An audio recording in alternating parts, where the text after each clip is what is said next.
Rio Grande em Movimento. Oferecimento CEE 50 anos. Uma história de infinitas oportunidades. E Timber Móveis sob medida. Sua casa, seu universo. Legal, muito boa tarde. Estamos abrindo mais uma edição do Rio Grande em Movimento. Vocês viram que eu estou bem agasalhado, porque, olha, vou dizer o quanto, tá muito frio. Tá muito frio. E olha que eu gosto de frio, entendeu? Eu estou aqui com o meu celular porque, é óbvio, né? Você sabe que eu já começo a compartilhar, né, a nossa programação para que mais pessoas possam ter acesso à RDC TV. Então, Rio Grande em Movimento, a partir de agora, né? Conto com vocês. Daqui a pouco nós vamos falar a respeito da seleção brasileira, que fez uma vitória fantástica sobre a Argentina. Eu não sou daqueles, entendeu? Que fico, do tipo...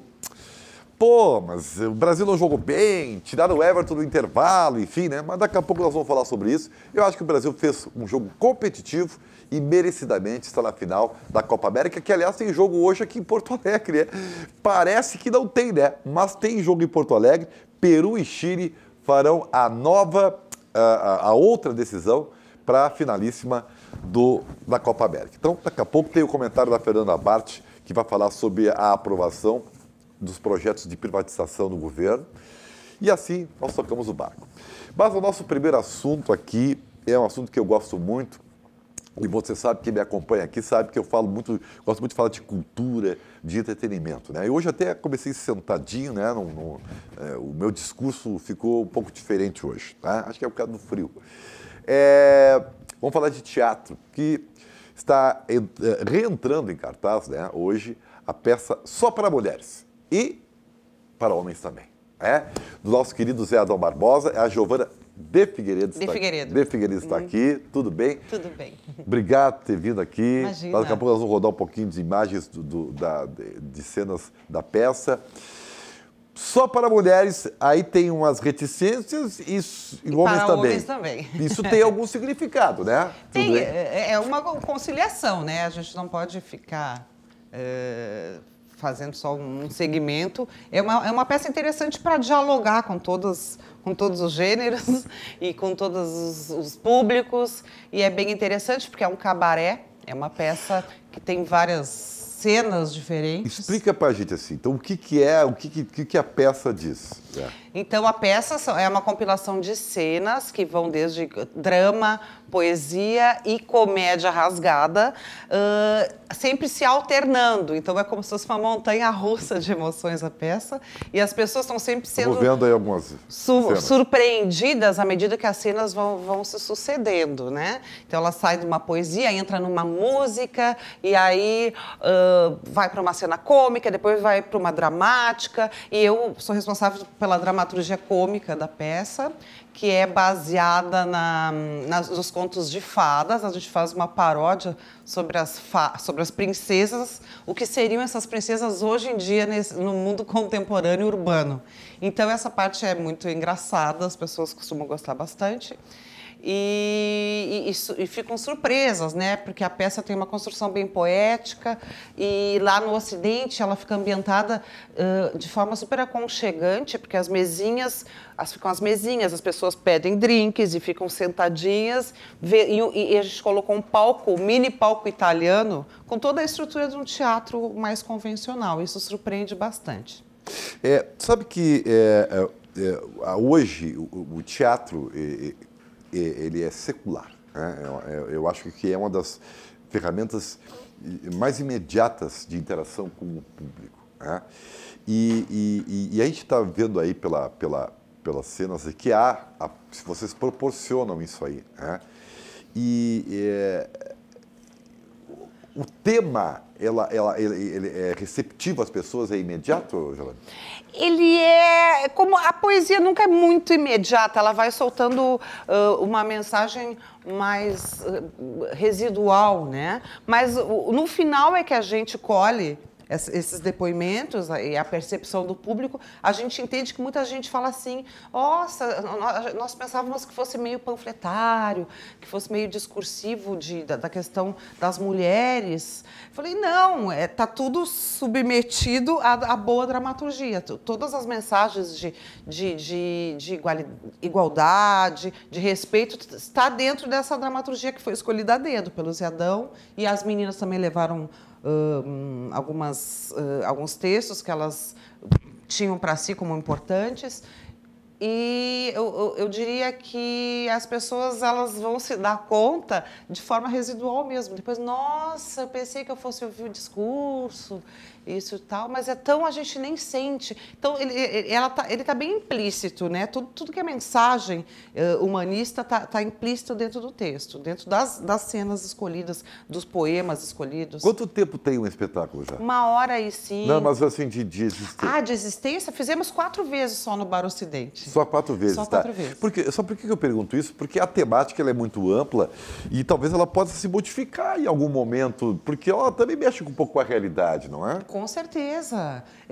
A gente tem como essa possibilidade da peça ser em módulos, né? Ser um cabaré de cenas, estanques, apesar de ter uma temática comum. É possível nós atualizarmos com algum assunto urgente que tenha acontecido aí no mundo, ou no Brasil, a gente colocar e ajustando, isso é muito interessante, porque faz um espetáculo vivo, uma dramaturgia viva.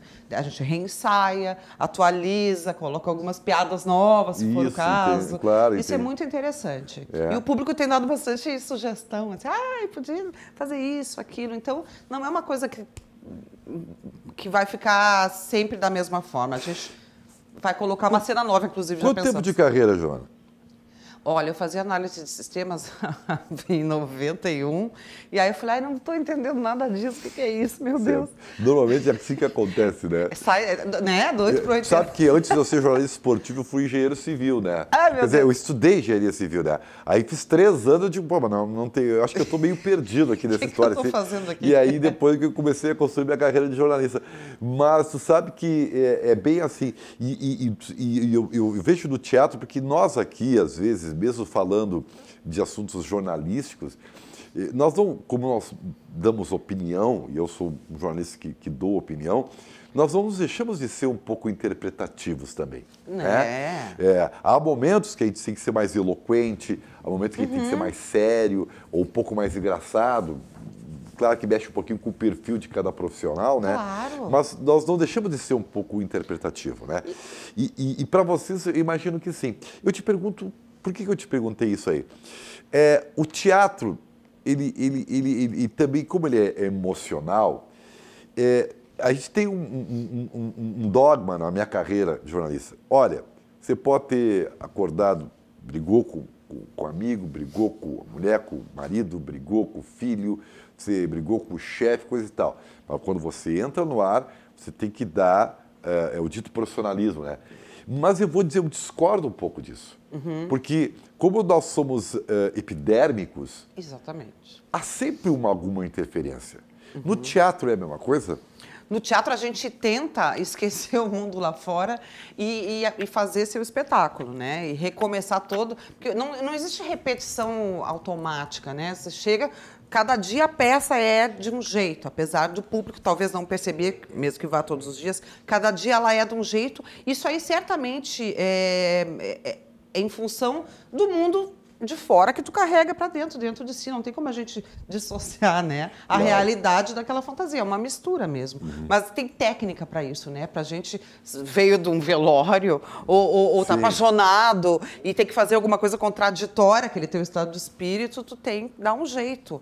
Isso aí é a técnica mesmo. A gente brinca e dizer, ó, quem está nos vendo, quem está nos seguindo, não tem nada que ver com os nossos problemas. E ele comprou algo que ele quer receber, entendeu? Exatamente. Então não tem muito o que fazer. Agora, assim, o teatro, como falei, é uma cultura... Meu Deus do céu, eu gosto muito de história, né? Mas eu não sei exatamente quando é que o teatro começou. Mas faz muito tempo, acho que desde que o mundo existe. O ocidental na Grécia, né? É, isso aí. Hoje, com o advento das redes sociais, está mais fácil fomentar teatro para as pessoas? Divulgar, sim. Antes, nós os próprios grupos podem fazer a própria divulgação com a rede social. Antes nós dependíamos apenas dos veículos tradicionais, da mídia corporativa, da grande mídia, né? E hoje é possível tu fazer lançamentos, tem que ter estratégia igual, né? Mas fazer lançamentos de peça e ficar ali naquela mídia social é possível sim, e não só teatro, outras artes também. Você ficar, tem que ter pessoas para fazer isso, mas hoje é possível. O que não quer dizer que essa mídia de grande alcance também é extremamente necessária. A gente investiu legal nisso e estamos tendo retorno. Eu acho que é tudo um grande sistema que se alimenta. O gaúcho, a gente tem muito como base o trabalho que o Castiel e os seus amigos fazem no verão, tá? Que é o verão, Porto Alegre, Poa Verão em Cena. Né? Porto Verão Alegre. Porto Verão Alegre, Hoje Cena é outra coisa. E a receptividade que a gente tem é assim, pô, o público gaúcho gosta de teatro, entendeu? Óbvio, né? Você vai ver a bilheteria do Guri de Uruguaiana, ele tem lá já um público muito cativo, entendeu? Mas o resto se constrói em torno, né? O público de teatro ele se renova. Vocês acham, notam que ainda há um interesse diante de tantas opções que existem hoje, né? Especialmente virtuais, né? Eu acho que é o seguinte, quem vai ao teatro desde sempre continua indo e tem grupos de formação de plateia, essas escolas de teatro que há várias em Porto Alegre, elas acabam formando plateia. Não só os próprios alunos que lá estudam, mas os familiares, os amigos. E aí eles vão se agregando. Ai, gostei, vai lá e faz um curso, e faz outro. Mas geralmente a grande mídia empurra muito. E Porto Alegre é boca a boca. Eu vou dizer que é boca a boca. É mesmo? É verdade. Funciona. Eu ouvi dizer. Ainda tem essa coisa, do lado bom da coisa provinciana, que o boca a boca funciona muito. Se a coisa é legal e tem carisma, o pessoal espalha, assim, faz essa rede que é super interessante para nós. Porque aí vem uma cobrança meio pessoal, né? Nossa, é tu que faz não sei o quê. Pois eu morei 5 anos em São Paulo e realmente é outro universo. O universo do teatro, né? É que assim, a gente não pode esquecer também que tu trabalha com percentuais, vamos dizer assim, né? São Paulo é 11 milhões de habitantes, é um continente, né? Então, é óbvio que a oferta também é muito maior, tu divide-se com outras tantas opções, com certeza. Né? Mas, ainda assim, deve ser algo realmente muito mais estruturado, né? Lá tem outras, eu não gosto desse termo classe, lá tem outros segmentos que vão ao teatro, tipo assim, o teatro de sofá, né, que eles falam, teatro de costumes, aquele entra e sai do vaudeville, né, que é, aquele programa da Globo era basicamente baseado nisso, do Fala Bela. Sai de baixo. Sai de baixo. Tem um público específico que vai nesse tipo de peça lá, que é uma classe, assim, eu diria, que não vejo aqui indo. É uma formação, é que é muito mais amplo, né? Então amplia em todos os lados, né? Só para mulheres, reticências e homens também, né? Exatamente. Está em cartaz. No Bar Ocidente, hoje... É que o Bar Ocidente também é um local peculiar, né? É incrível. Eu gosto muito, eu sou amigo, conheço o pessoal, né? Meu Deus do céu, me lembro dos meus tempos de cabelos encaracolados. Nossa Senhora. Mas é muito legal, é um ambiente assim, que eu me identifico e tal, né? E tem a gente brinca muito que tem uma fauna muito grande, muito né? interessante. E que legal. E hoje... Hoje e amanhã e na próxima quarta, próxima quinta. 13, 4, 10 e 11. É lá embaixo, na parte de baixo do Bar Ocidente. E o Rolf fez uma crítica muito interessante, chamou de inovador, por causa daquele... Nossa, eu não esperava ter um teatro montado lá embaixo. É tudo pequenininho, aconchegante, mas é uma peça que tem lugar para 70 pessoas. Acomodadas em volta de mesas. É bem intimista, claro, É bem né? intimista, é bem intimista. A gente pensou em usar microfones, mas não foi necessário. Não precisa, né? Não precisou. E a gente faz em vários espaços, se surge. É bem interessante, o pessoal beberica. Então Ai, adorei! O pessoal já sai altinho. É porque é o seguinte, né? Querendo ou não, hoje, olha só uma coisa que eu vou dizer para vocês. Isso aí eu não sou muito de sair, hoje eu sou mais caseiro, hoje, né? E aí um dia eu fui no show do Oswaldo Montenegro, ali no Teatro do Bourbon Country. É Bourbon Country, tá, gente? Não, sabe, não é country, não existe, é country. Então, assim, ó, e aí eu me surpreendi, porque fazia tempo que eu não ia num show, assim, de teatro, coisa e tal, né? E eu vi que as pessoas, uma das situações do show, eu vi, uma coisa que me surpreendeu, eram garçons, né? Servindo bebida. Um champanhe, uma cerveja, um vinho. Eu digo, mas o que é isso aqui? Faz tempo que eu não vi. Será que eu estou perdido no mundo? Há quanto tempo é isso que eu não... Sabe? Isso é maravilhoso. Eu só vou deixar fumar aqui, porque é fumante, né? Mas, sabe? E por que eu estou dizendo isso? Porque, querendo ou não, né? A bebida, e por favor, não misture com o futebol, porque aí nós acabamos indo para um outro lado, tá? Ela, de uma certa forma, ela te deixa mais receptivo, entendeu? Te deixa mais acalorado, entendeu? E isso talvez até ajude o espetáculo, né? Sim, é porque a gente... Porque no show ajudou. Eu já estava lá, e tal, viu? E olha que eu não é uma coisa muito balada e coisa e tal, né? É uma delícia, porque é um ambiente diferente, as pessoas não esperam, né? Que é uma peça convencional, porque elas acham que é uma coisa mais relaxada, mas a peça tá lá, fechadinha, e elas aqui à vontade. As pessoas, a gente desce, sobe às vezes, mas tá muito boa a recepção, assim, as pessoas ficam surpresas Que legal. com esse formato. Qual é o horário mesmo? 20 horas. 20 horas, cedinho, 20 né? horas. 8 da noite.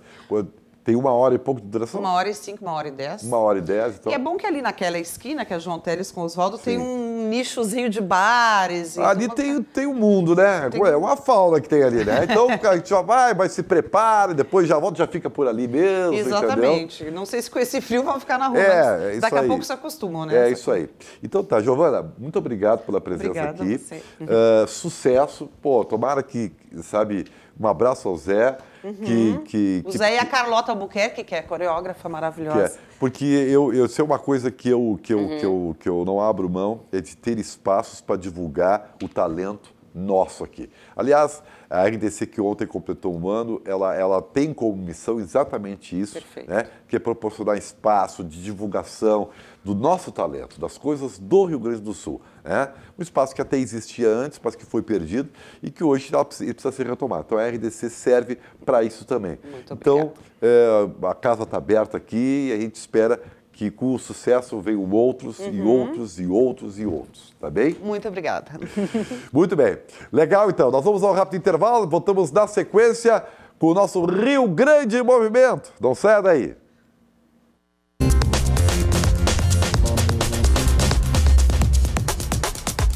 Muito bem, estamos voltando com o nosso Rio Grande Movimento pelos canais 524, 24 da NET ou em todas as ferramentas digitais, né? Você pode acessar o Rio Grande Movimento pelo Twitter, pelo YouTube, pelo Instagram, né? Pelo Facebook ou então pelo tradicional da NET, né? Quem tem a NET, canais 524 na HD ou 24, né? Para ter a nossa programação. Aliás, eu estava citando aqui há pouco com a Giovana, né? Que é atriz, que a RDC completou 1 ano ontem, e eu quero dizer para vocês o seguinte, eu que estou aqui pouco mais de 2 meses, né, fazendo esse trabalho, com o esporte, também agora com o Rio Grande Movimento, a gente mescla um pouco de tudo, né? Eu me senti bastante gratificado, assim, né? Não só pelas palavras das pessoas, mas com toda a nossa equipe aqui, porque não é fácil realmente a gente colocar no ar, né, uma ideia que ela é regional para o mundo. E observem bem o que eu quero dizer para vocês. A RDC, ela está aqui exatamente para, como eu disse aqui antes do intervalo, colocar o espaço dos gaúchos. É óbvio que nós vamos deixar de falar de assuntos nacionais, daqui a pouco vamos falar de Brasil e Argentina na Copa América e tal. Enfim, não é isso. Assuntos do governo federal, tudo bem, isso aí é óbvio, porque é jornalístico. Mas o conceito que é o mais importante. Então, e até eu brigo com o Márcio Irion, que é o nosso CEO, que é o seguinte, a RDC teve a oportunidade de nascer digitalizada. O que quer dizer isso, Ribeirão? Quer dizer que nós já nascemos com a cara da modernidade, né? Nós já nascemos adaptados com as ferramentas digitais, que é uma realidade, é uma verdade presente. Né?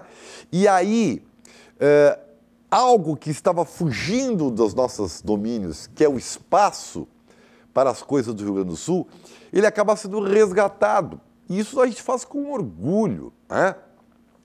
Não preciso dizer para vocês, e eu venho da mídia tradicional, né, anos e anos e anos, aliás, construí minha carreira nos veículos tradicionais, que eles são exatamente presos a uma rede que basicamente transmite notícias nacionais, ou especialmente do Rio São Paulo, não vamos negar isso aí, que é onde o tambor bate nesse país, e eventuais espaços, pequenos até, para a mídia regional. E, evidentemente, que isso torna o espaço para a divulgação das nossas notícias, dos nossos personagens, bem menor que talvez nós merecêssemos. Ainda mais que nós temos aqui no Rio Grande do Sul uma cultura de protagonismo. Nós somos protagonistas. Né?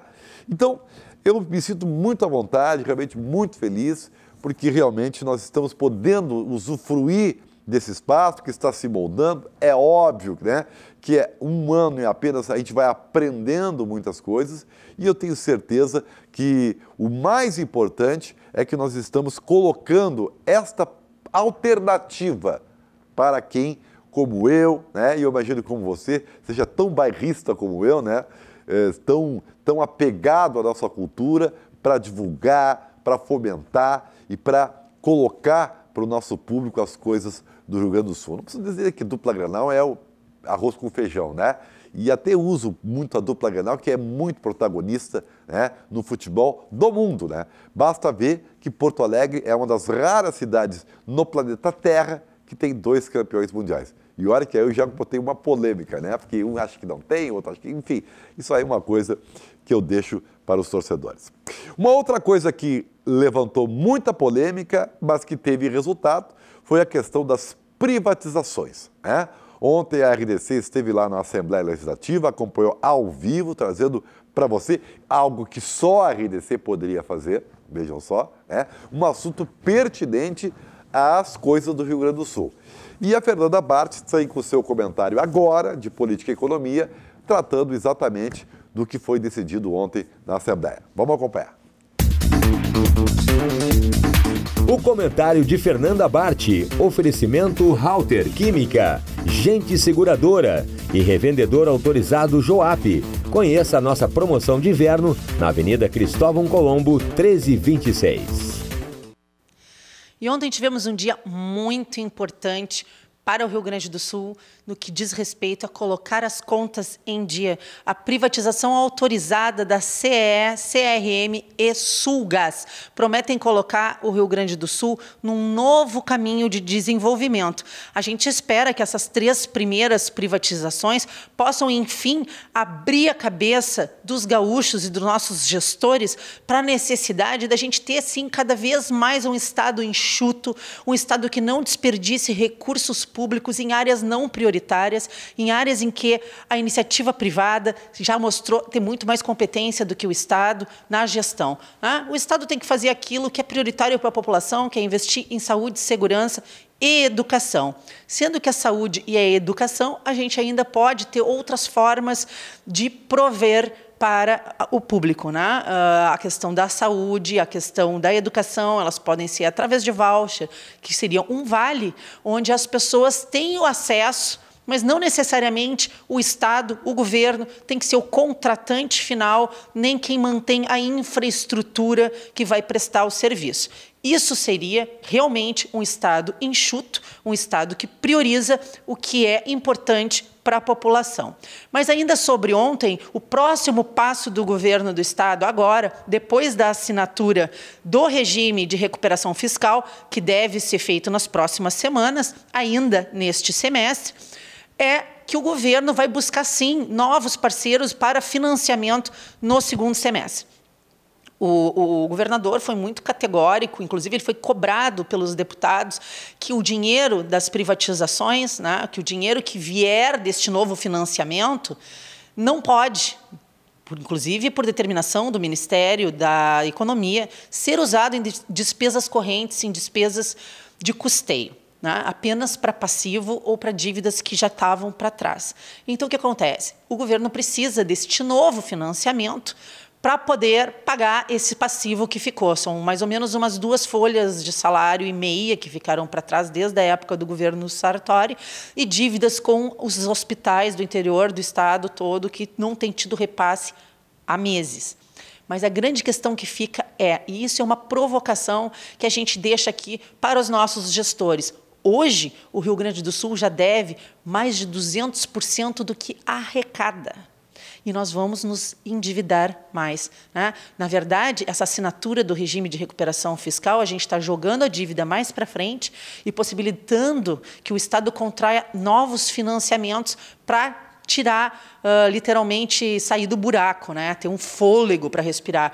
E tem outras coisas que ainda vão ser negociadas, porque tem critérios para a entrada no regime de recuperação fiscal. Um deles é a não contratação de novos servidores, a não realização de novos concursos públicos, o não aumento para nenhuma das categorias do Estado e por aí vai.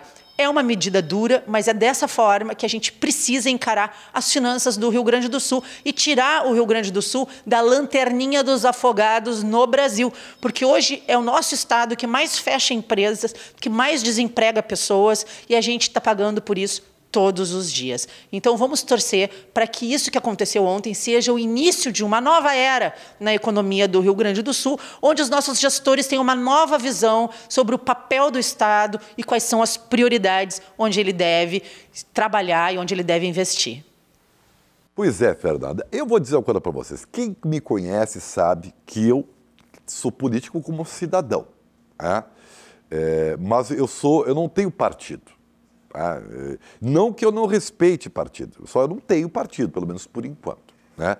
Eu até discuto um pouco essa história do foco em demasia em partidarismo, porque é óbvio que isso atrapalha, seja qual for a vertente, as decisões que são necessárias para quem quer que esteja no governo. Né? Por que eu estou dizendo isso? Porque, seja lá, por exemplo, vamos lá, a direita está no poder, a esquerda, ela pensa muito mais em não aprovar projetos para que não haja uma vitória específica e que essa a parte vencedora usufrua disso, do que provavelmente se isso é bom ou não. E o inverso é verdade. Quando a esquerda está no poder, a direita faz a mesma coisa. O que nós precisamos, não só no nosso estado, mas no país, são atitudes administrativas. E isso se interpõe à ideologia, se contrapõe, melhor dizendo, à ideologia. A ideologia não pode superar o fato. A ideologia, e isso eu estou falando de direita, de esquerda, de centro, seja lá o que for. Nós temos aqui, ainda mais nessa crise que nós estamos vivendo, o país e o Estado, ele tem que focar nas coisas que são necessárias para esse Estado crescer, independente se é do partido A ou do partido B. Então, essa prisão que existe de quem vota aos ideais de um partido, na minha opinião, seja qual for, viu? Fique bem claro, seja qual for, ela acaba sendo nociva, né, para os interesses da comunidade, para os interesses da população. Né? Se privatizar vai ajudar o Estado e há uma consciência disso, então que se faça.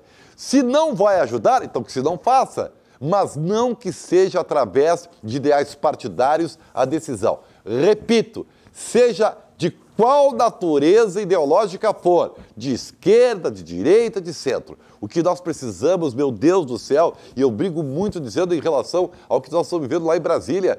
Gente, a eleição acabou! O Brasil precisa trabalhar, nós precisamos trabalhar. Chega, não dá mais para ficar. Ontem o presidente Bolsonaro, com todo respeito ao presidente, o presidente não tem que ficar dando volta olímpica em estádio de futebol para ficar medindo popularidade. Nós temos que trabalhar, gente.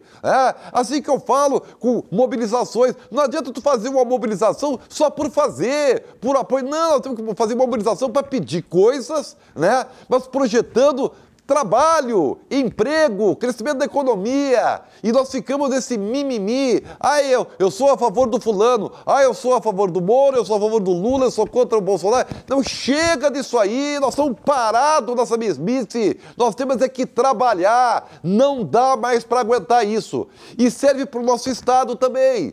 Nosso Estado não tem como ficar um Estado falido. O Rio Grande do Sul hoje é um estado, está beirando o caos. As notícias que aconteceram ontem, sabe, são chocantes. 3 grandes empresas, Deus do céu, 3 grandes empresas vão demitir mais de quase 3 mil funcionários. Não, realmente não dá. Depois do intervalo, vamos com o esporte.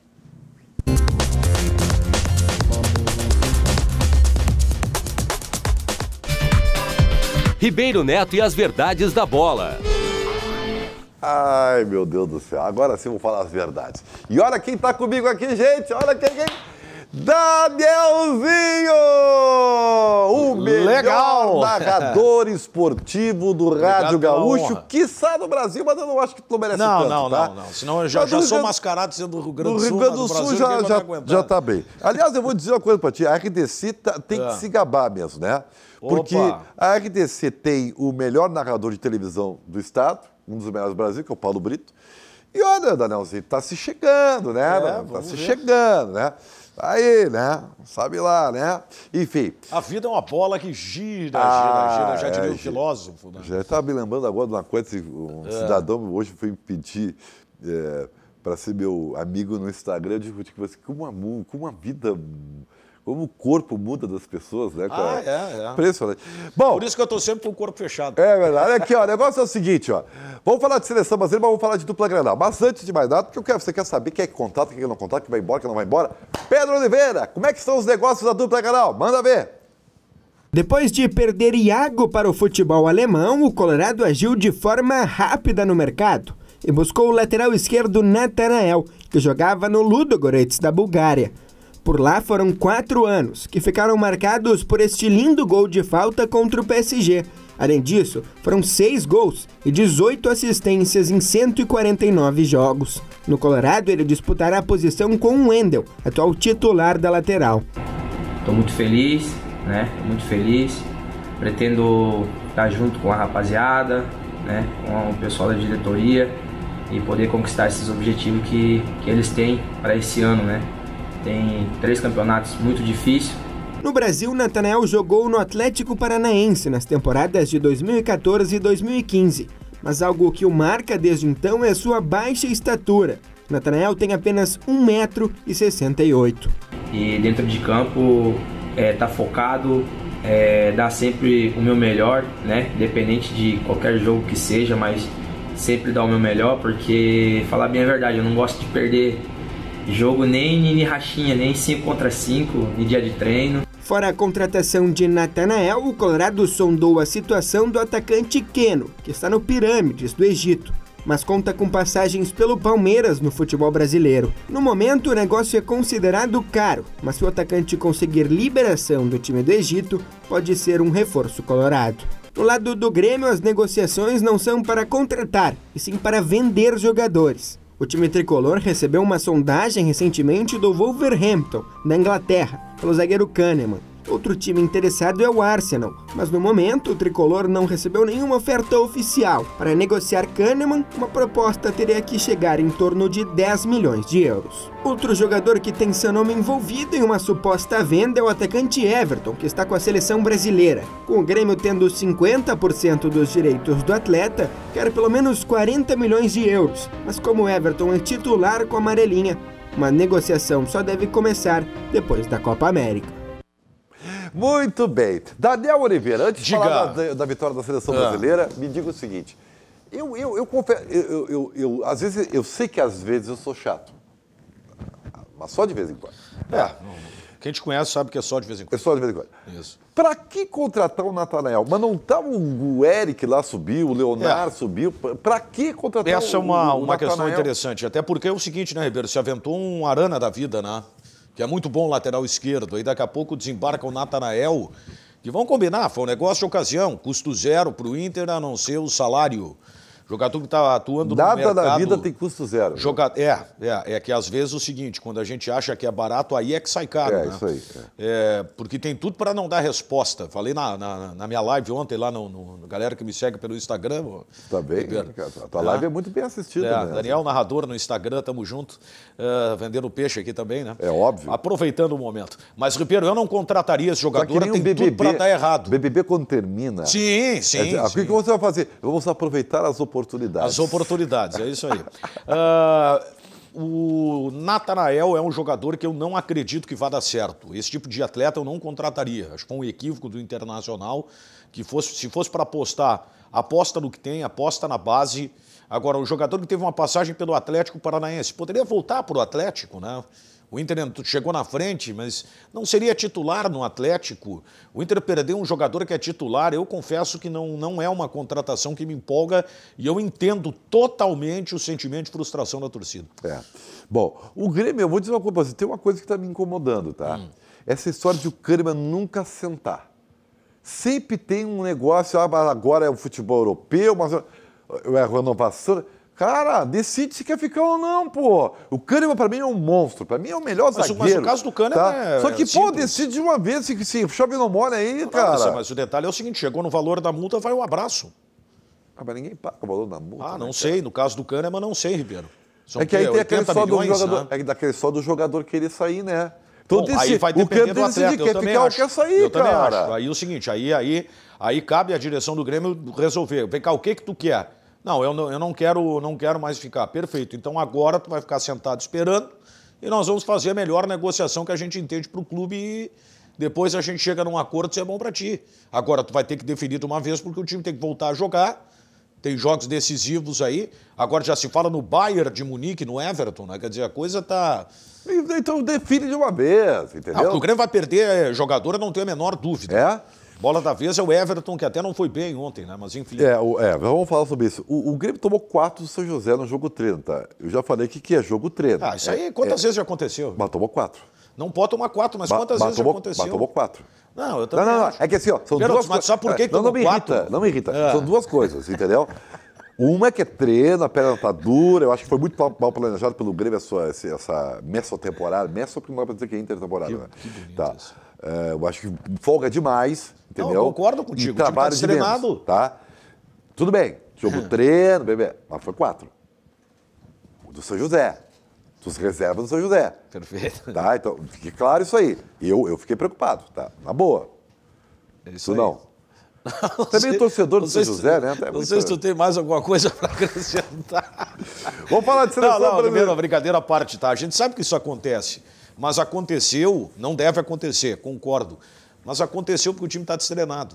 Justamente por isso.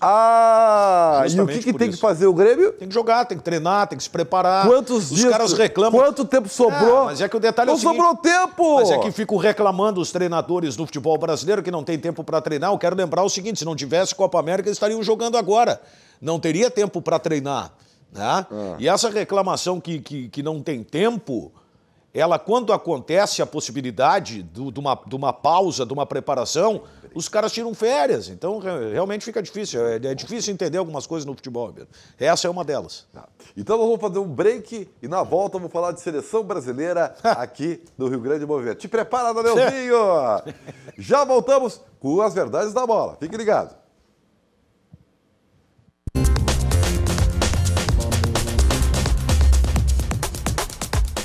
Muito bem, voltamos aqui com o Daniel Oliveira a falar de seleção brasileira. Ontem, 2-0, gols do Gabriel Jesus, gol do Firmino. E, na minha opinião, eu tenho visto muitas críticas. Pô, peraí um pouquinho. Brasil e Argentina é Grenal, cara. Ganhou 2-0. Mas a Argentina no segundo tempo... Sim, a Argentina no segundo tempo, o Messi resolveu jogar... E deu bola na trave, mas peraí um pouquinho, o que ele quer, cara? Bom, eu ia... E olha que eu sou crítico da Leozinho. Eu iria criticar a seleção brasileira, mas como eu vi que não pode, te agradeço, obrigado pelo convite. Mas fique à vontade. Eu te deixo. Essa seleção brasileira não empolga, Ribeiro. Futebol burocrático. Mas ganhou da Argentina, cara. Não, para aí, mas tem que entender, porque daqui a pouco a gente vai virar comentarista de resultado aqui, a gente brigava muito... Isso me pareceu uma durante crítica. O programa. Não há dúvida, né? Para aí, a seleção brasileira jogou muito pouco. o Brasil foi efetivo. Quanto a isso, eu concordo. O Brasil chegou, na verdade, em 2 oportunidades. A Argentina começou com uma proposta de jogo que eu entendi que era mais correta. Falei no Dois Toques aqui na segunda-feira. A Argentina tem que adotar uma postura humilde, jogar atrás, se defender. E começou o jogo assim. O Brasil não conseguia segurar a bola na frente. Aí depois a Argentina se meteu de pato a gansopa. Para aí, se botar a bola no chão dá para chegar. Avançou as suas linhas e começou a ter mais domínio. O jogo ele ficou muito disputado no meio de campo. Mais de 60% do jogo foi ali de intermediária a intermediária. Chegaram muito pouco. A Argentina foi mais perigosa no segundo tempo. E, Ribeiro, é difícil dizer isso, né? Porque tem muito brasileiro que não gosta de meter a mão na Argentina ontem.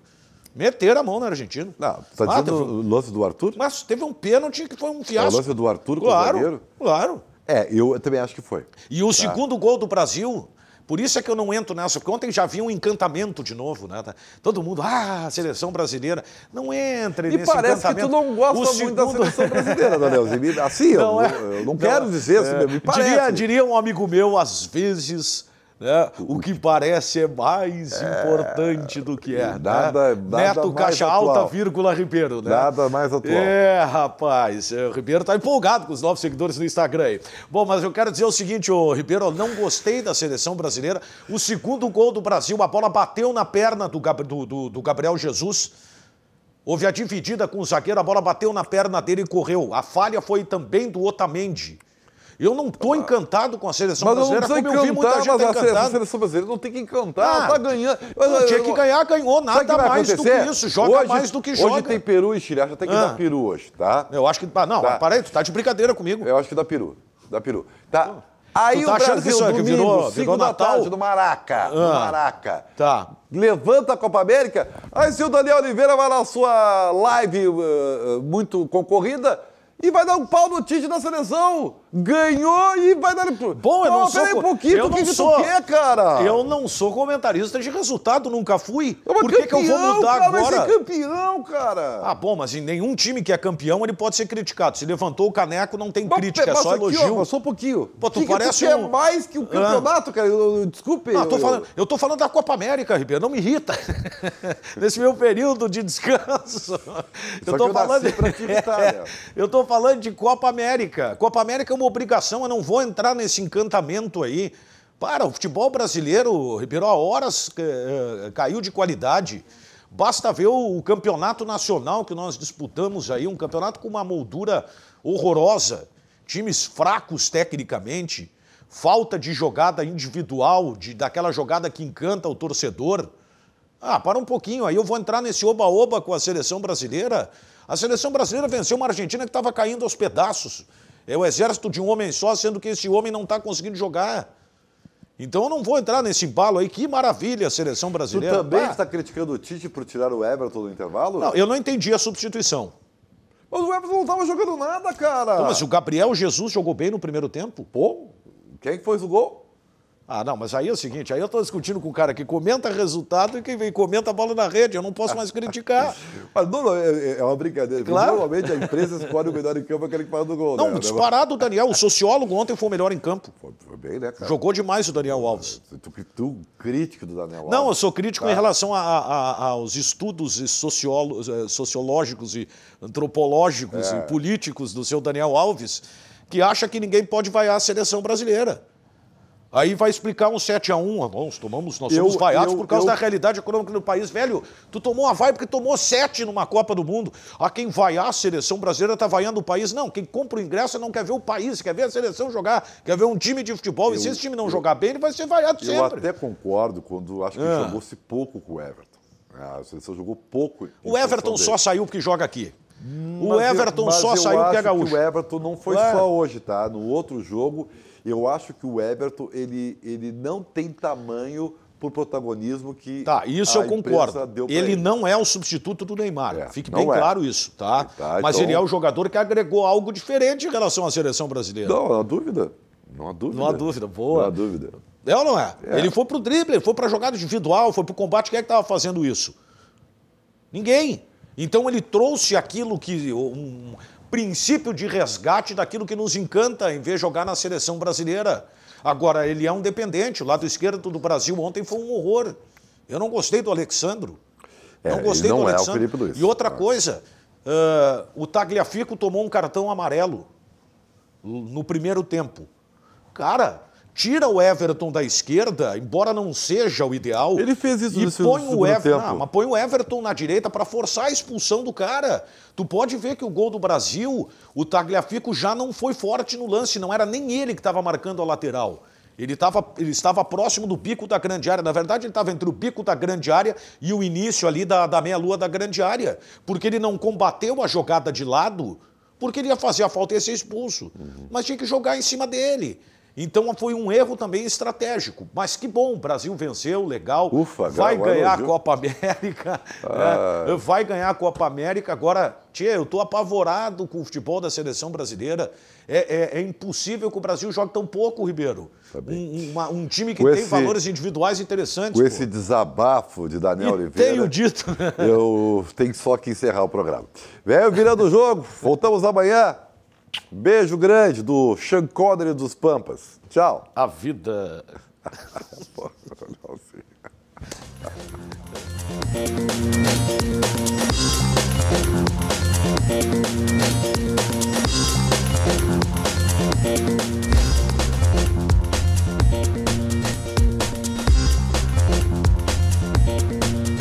Rio Grande em Movimento. Oferecimento CEE 50 anos. Uma história de infinitas oportunidades. E Timber Móveis sob medida. Sua casa, seu universo.